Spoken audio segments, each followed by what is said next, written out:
안녕하세요. LG엔솔 주주님들 반갑습니다. 배터리 산업의 미래를 함께 분석하는 개미들의 잡다한 주식 이야기입니다. 오늘도 한국의 핵심 산업이자 미래 먹거리죠. 2차전지 그 중에서도 LG엔솔을 들여다보도록 하겠습니다. 바로 들어가죠. 구독, 좋아요는 알아서 잘 부탁드리겠습니다.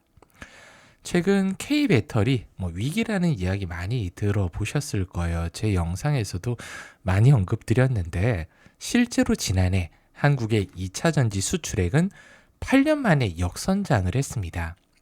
LG엔솔을 비롯한 국내 3사 배터리 기업 모두 실적 부진을 겪었어요. 글로벌 시장 점유율은 30%대에서 10%대로 뚝 하락했습니다. 왜 이런 상황이 벌어졌을까요? 1분기에 18.7%, 이유는 중국 배터리의 약진 때문이죠. 중국은 LFP 배터리를 앞세워서 무서운 속도로 시장을 장악했습니다. 이 썩을 놈들이 국가에서 어마어마하게 밀어줬죠. 근데 최근에 비아디 관련해서 할인 이야기가 나왔잖아요. 이제는 중국 애들도 약발이 끝나가고 있다. 저는 이렇게 개인적으로 생각하고 있고요. 저렴한 가격은 물론 셀투팩 같은 기술로 LFP 약점이었던 에너지 밀도까지 끌어올렸습니다. 인정할 건 인정해야 돼요. 무섭게 따라온 건 맞아요. 게다가 LFP 배터리 뛰어난 안전성까지 부각하면서 중국은 가격과 품질 경쟁력 이렇게 세 마리 토끼를 다 잡으려고 노력을 했습니다. 씁쓸해도 짜증나도 사실은 인정해야겠죠. 근데 LG엔솔도 놀고 있었던 건 아니에요. 위기의 정면으로 맞서고 있습니다. 발빠르게 LFP 배터리 시장 뛰어들었죠. 심지어 미국 GM과의 합작 공장 일부를 LFP 생산 라인으로 전환하는 방안까지 논의 중이라고 합니다. 이는 저가형 전기차 시장의 폭발적인 성장에 대응하기 위한 움직임이라고 생각됩니다. 일각에서는 그리고 댓글로 ESS 때문이다라고 댓글도 달아주셨는데 언론, 뉴스 기반으로 말씀을 드리는 겁니다. 댓글 달아주신 분의 생각이 항상 옳습니다. 그리고 끝이 아니죠. LG엔솔은 LFP 한계를 뛰어넘는 LMR이죠. 리튬 망간 리치 배터리 개발에도 총력을 기울이고 있어요.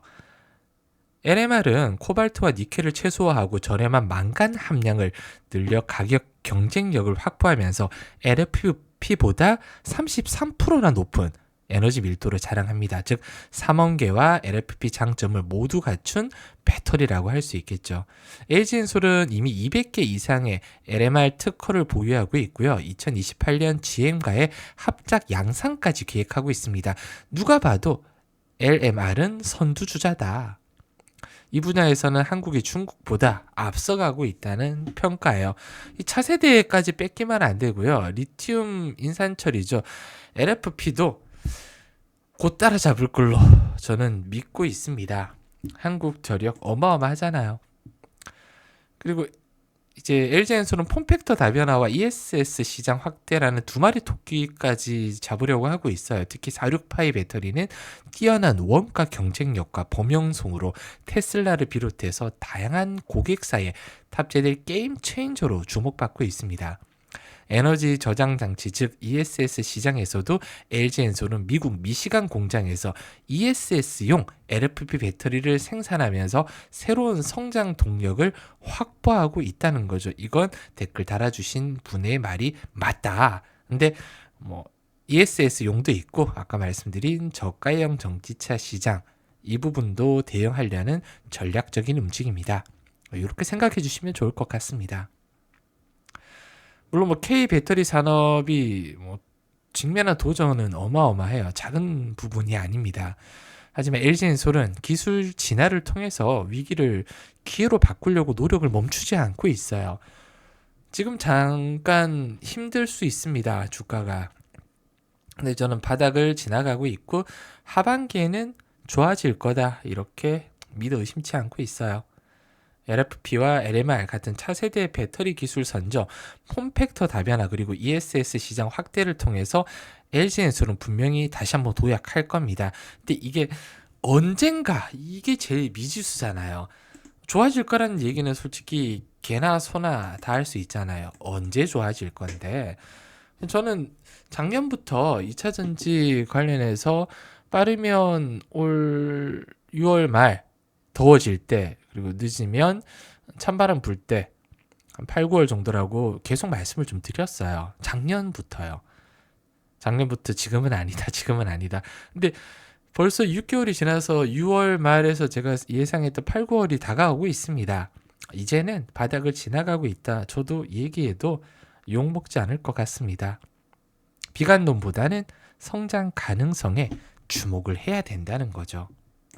그리고 좋은 소식은 뭐 누가 대선 후보가 되든 여기 에너지 고속도로는 공동 정책입니다. 전력 설비하고 스마트 그리드 관련주로는 LS 일렉트릭과 HD 현대 일렉트릭 이 두 명이 대장이에요. 에너지 고속도로 구축은 노후 전력망 교체 및 고도화 그리고 분산형 전력망을 위한 스마트 그리드 구축을 동반할 가능성이 매우 높습니다. 그래서 LS 일렉트릭과 HD 현대 일렉트릭 보유하고 계신 분은 조금 더 끌고 가셔도 괜찮을 것 같다. 주가는 지금 바닥에서 어마어마하게 상승 구간이 높은 구간으로 신규 진입은 고려해 보셔야 될 것 같고요. 에너지 저장장치 ESS도 에너지 고속도로 한 축을 담당합니다. 배터리 3사죠. 오늘 언급드린 LG엔솔, 삼성 SDI, SK온 다 포함이 됩니다. ESS의 핵심 부품인 배터리셀을 생산하는 기업입니다. 그리고 전선주 좀 눈여겨보셔도 괜찮을 것 같아요. 대량의 전력 손 배정 핵심입니다. 고성능 정성 및 통신망 구축이 필수적이라 얼마 전 5G 관련 종목도 한번 올라갔고 전력 종목 이제 한번 수급을 받을 때가 됐어요. 가온전선 다양한 종류의 전력 케이블 및 통신 케이블 생산하고 있습니다. 눈여겨보셨으면 좋겠습니다. 그리고 끝으로 차트 한번 볼게요. 차트는 뭐 매 영상마다 언급드리는 부분인데 뭐 혈압이 좀 높으신 분은 보여드릴 때마다 짜증이 나실 거예요. 62만 원대 2023년이죠. 그리고 쭉 이렇게 미끄럼틀을 타고 있습니다. 차트를 보면 이렇게 하락 세기형 내려갔다가 이제 고개를 들고 있는데 가장 강한 저항대가 이렇게 추세선, 하락 추세선을 돌파하는 이 자리겠죠.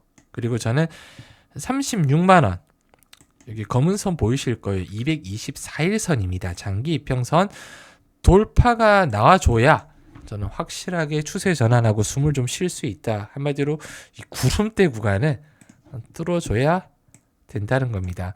단기적으로는 직전 저점이 항상 저항대로 바뀌잖아요. 30만 원대 강한 저항대 지금 잡혀 있고요. 그리고 3만 원에서 한 36만 원 사이 또 구름대 굉장히 두껍습니다. 추세가 언제 바뀔지는 모르죠, 저도. 근데 중요한 부분은 차트에서 여러 신호들이 나오고 있다는 거예요. 저는 이때 작년 8월 달이었을 거예요.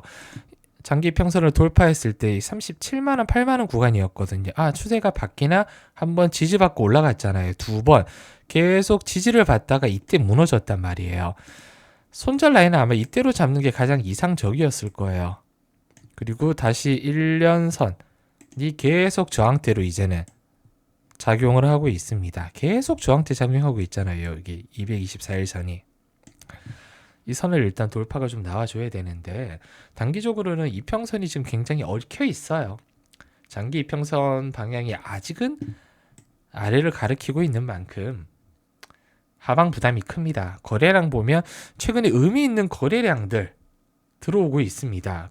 뭐 변동이 있을 때마다 거래량이 터졌고요. 연말까지는 주가는 결국 앞으로 나올 실적과 그리고 새로운 배터리 기술 그리고 시장 전체 분위기에 크게 좌우가 될 겁니다. 미국의 IRA 정책 변화나 주요 완성차 업체들의 전기차 전략 같은 거시적인 이슈들 딱히 매크로 눈여겨 당연히 봐야 합니다. 기술적 분석만으로 언제 얼마까지 갈 거다 얘기한다는 것 자체가 사기꾼이죠. 딱 잘라 말할 수가 없어요. 현재로서는 중요한 변곡점에 있다. 바닥을 아까 말씀드렸듯이 찍고 바닥을 이렇게 찍고 턴을 하고 있다. 여기까지는 다들 알고 계실 겁니다. 꾸준히 지켜봐야 된다는 거예요. 이 지지선을 지지켜줄 수가 있는지, 그렇지 못하다면 추가 조정 가능성은 열려 있지만 저는 더 떨어질 곳이 있을까라고 오히려 주주님께 여쭤보고 싶거든요. 주주님도 어떻게 전망하시나요? 댓글 자유롭게 달아주시고요. 오늘 영상 조금이라도 유익하셨다면 구독과 좋아요, 알림 설정 잊지 말아 주셨으면 좋겠습니다. 다음에는 더 깊이 있는 분석 찾아오겠습니다. 감사합니다.